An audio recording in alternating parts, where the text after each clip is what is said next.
Bismillahirrahmanirrahim. Assalamualaikum warahmatullahi wabarakatuh. Syukur alhamdulillah kita bisa berjumpa kembali di channel ini.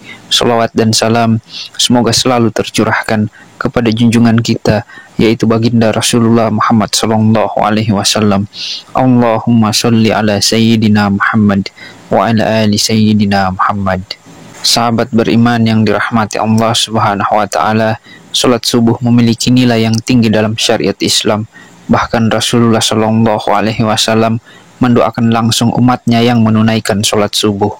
Orang yang menunaikan salat subuh juga disaksikan oleh para malaikat. Akan tetapi ada bacaan atau surah pendek yang tidak dianjurkan dalam melaksanakan salat subuh. Lantas, apa keutamaan salat subuh? Bacaan surah apa yang tidak dianjurkan di waktu subuh? Benarkah malaikat menyaksikan langsung ketika kita menunaikan sholat subuh? Berikut ini adalah penjelasannya. Sahabat beriman, sholat subuh ditunaikan jelang terbitnya fajar, waktu di mana orang-orang dalam keadaan terlelap dalam tidurnya, dan betapa banyak kaum muslimin yang lalai dalam mengerjakan sholat subuh. Mereka lebih memilih melanjutkan tidurnya ketimbang bangun untuk melaksanakan sholat. Karena itulah Rasulullah Shallallahu alaihi wasallam mengkhususkan sholat subuh dengan berbagai keistimewaan. Dan sholat subuh bahkan memiliki sifat-sifat tertentu yang tidak terulang pada sholat lainnya. Saking istimewanya, orang yang mengerjakan sholat subuh didoakan langsung oleh Rasulullah Shallallahu alaihi wasallam. Hal ini sebagaimana disebutkan dalam sebuah hadis, Rasulullah Shallallahu alaihi wasallam bersabda, "Ya Allah, berkahilah umatku selama mereka senang bangun subuh." Hadis riwayat Imam Tirmizi, Abu Daud, Ahmad, dan Ibnu Majah. Dan apabila Rasulullah Shallallahu alaihi wasallam yang berdoa, maka tidak ada perantara di antara Rasulullah dengan Allah Subhanahu wa taala, sebab Rasulullah Shallallahu alaihi wasallam yang paling dekat dengan Allah Subhanahu wa taala. Dalam hadis lain dijelaskan bahwa orang yang melaksanakan salat subuh berada dalam jaminan Allah Subhanahu wa taala. Rasulullah Shallallahu alaihi wasallam bersabda, "Siapa yang menunaikan salat subuh, maka ia berada dalam jaminan Allah." Dan jangan kau mencari jaminan Allah dengan sesuatu selain dari salat, yang pada saat kau mendapatkannya justru kamu tergelincir ke dalam api neraka. Hadis riwayat Imam Muslim. Apabila Allah Subhanahu wa taala yang memberikan jaminan, maka manusia sulit untuk menjangkau dan menebaknya. Di antara janji Allah bagi hambanya yang taat menunaikan ibadah sholat subuh adalah kelak di surga nanti akan melihat Allah Subhanahu wa taala. Hal ini sebagaimana sabda Rasulullah Shallallahu alaihi wasallam, "Kami sedang duduk bersama Rasulullah Shallallahu alaihi wasallam ketika melihat bulan purnama. Beliau berkata, 'Sungguh kalian akan melihat Rabb kalian sebagaimana kalian melihat bulan yang tidak terhalang dalam melihatnya. Apabila kalian mampu, janganlah kalian menyerah dalam melakukan sholat sebelum terbit matahari dan sholat sebelum terbenamnya matahari, maka lakukanlah." Hadis riwayat Bukhari dan Muslim. Di dalam Al-Quran juga telah dijelaskan bahwa sholat subuh merupakan waktu yang paling baik untuk mendapatkan rahmat dan ridho dari Allah. Dan Allah Subhanahu wa taala berfirman, "Dan bersabarlah kamu bersama dengan orang-orang yang menyuruh Tuhannya di pagi dan di senja hari dengan mengharap keadaan dirinya, dan janganlah kedua matamu berpaling dari mereka karena mengharapkan perhiasan kehidupan dunia. Dan janganlah kamu mengikuti orang yang hatinya telah kami lalaikan dari mengingat kami serta menuruti hawa nafsunya." Quran Surah Al-Kahfi ayat 28. Lantas, surat apa sajakah yang tidak dianjurkan dibaca ketika sholat subuh? Sahabat beriman, begitu utama dan istimewanya sholat subuh sampai ada bacaan surah tertentu yang tidak dianjurkan. Dalam Quran Surah Al-Isra ayat 78 menjelaskan bahwa malaikat menyaksikan langsung orang yang menunaikan ibadah sholat subuh. Dari tafsir ayat tersebut, para ulama menyimpulkan bahwa pada saat sholat subuh, setelah bacaan Al-Fatihah, disunahkan membaca Al-Quran yang panjang, baik surah ataupun ayat, di mana tradisi nabi-nabi terdahulu yang kemudian dilanjutkan oleh Rasulullah Shallallahu alaihi wasallam dan para sahabat, tabi'in, dan salafus soleh juga membaca ayat-ayat ataupun surah yang panjang.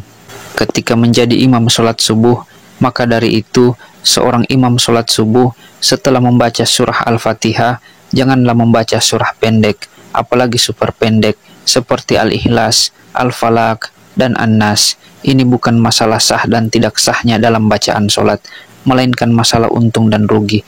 Perkara sah sudah pasti sah, akan tetapi rugi karena disaksikan oleh banyak malaikat. Maka tentu sangat sayang sekali jika hanya ayat pendek yang dibacanya, karena apabila semakin banyak huruf-huruf Al-Quran yang dibaca dalam melaksanakan sholat subuh yang disaksikan oleh banyak malaikat, maka akan menambah catatan amal kebaikan kita yang disampaikan kepada Allah Subhanahu wa Ta'ala melalui para malaikat. Rasulullah Shallallahu Alaihi Wasallam sering menunjukkan contoh-contoh bacaan sholat subuh yang menandakan syarat akan makna tertentu. Ada beberapa riwayat Rasulullah Shallallahu Alaihi Wasallam disebutkan sering membaca surah Al-Waqiah, surah At-Sur, surah At-Takwir. Rasulullah Shallallahu Alaihi Wasallam juga biasa membaca surah Ar-Rum, surah Yasin, dan surah As-Safar. Sahabat beriman yang dirahmati Allah Subhanahu wa Ta'ala, Allah telah menyiapkan pahala yang luar biasa bagi mereka yang membiasakan dirinya untuk sholat subuh tepat pada waktunya, dan pahalanya bahkan sebanding dengan sholat semalam suntuk. Janji pahala ini sebagaimana sabda Rasulullah Shallallahu Alaihi Wasallam, barang siapa yang sholat subuh berjamaah, maka seakan-akan dia telah melaksanakan sholat semalam suntuk. Hadis riwayat Bukhari. Memang sebagian orang lalai mengerjakan sholat subuh karena malas bangun pagi, padahal secara ilmiah, bangun pagi dan menunaikan ibadah sholat lebih baik daripada tidur pulas dan bermalas-malasan.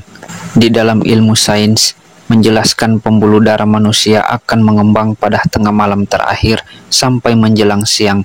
Kemudian secara berangsur-angsur, sekumpulan sel darah akan mengumpal pada dinding pembuluh sehingga terjadi penyempitan. Inilah yang mengakibatkan tekanan darah tinggi. Dari segi medis pun, mendukung aktivitas pagi untuk kesehatan tubuh. Sholat subuh yang memicu orang bangun pagi juga akan menjadi penerang pada hari kiamat, hari di mana orang-orang akan ketakutan. Rasulullah Shallallahu Alaihi Wasallam bersabda, berilah kabar gembira bagi orang-orang yang berjalan di kegelapan malam menuju masjid untuk mengerjakan sholat subuh dengan cahaya yang terang benderang pada hari kiamat. Hadis riwayat Abu Daud, Tirmizi, dan Ibnu Majah. Sholat subuh yang dilaksanakan pada pergantian malam dan siang dimulai menjadi hal yang disukai para malaikat, karena pada saat itulah mereka sedang bertugas.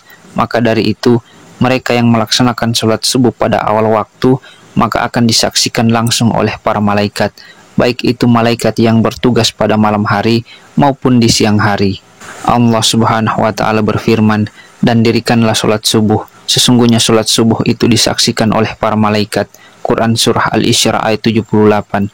Sahabat beriman, begitu istimewanya menunaikan ibadah sholat subuh, selain mendapatkan pahala dan baik dari segi medis, juga disaksikan oleh para malaikat. Dan itulah beberapa keistimewaan sholat subuh. Semoga kita semua dimudahkan untuk melaksanakan sholat subuh secara berjamaah, yang pahalanya begitu besar, sehingga lebih baik daripada dunia dan seisinya. Amin, amin ya rabbal alamin. Demikian apa yang bisa saya bagikan pada kesempatan kali ini. Semoga bisa bermanfaat untuk kita semua. Assalamualaikum warahmatullahi wabarakatuh.